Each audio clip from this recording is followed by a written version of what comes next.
Ika-84 na kabanata. Pananabik sa Templo ng Diyos. Panginoong makapangyarihan, kay ganda ng inyong templo, gustong-gusto kong pumunta roon. Nananabik akong pumasok sa inyong templo, Panginoon. Ang buong katauhan ko'y aawit ng may kagalakan sa inyo, O Diyos na buhay.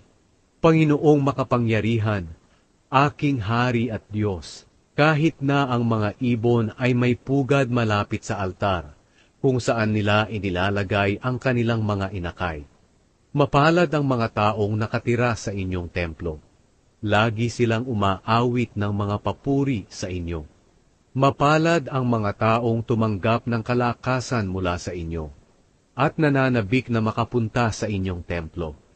Habang binabaybay nila ang tuyong lambak ng baka, iniisip nilang may mga bukal doon at tila umulan, dahil may tubig kahit saan.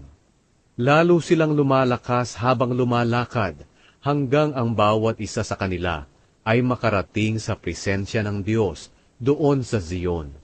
Panginoong Diyos na makapangyarihan, Diyos ni Jacob, pakinggan niyo ang aking panalangin.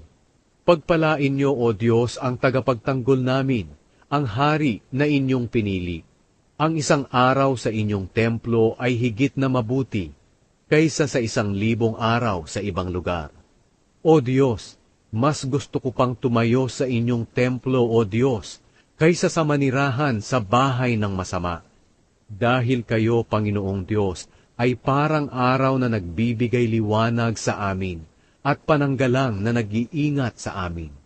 Pinagpapala niyo rin kami at pinararangalan. Hindi niyo ipinagkakait ang mabubuting bagay sa sino mang matuwid ang pamumuhay. O Panginoong makapangyarihan, mapalad ang taong nagtitiwala sa inyo.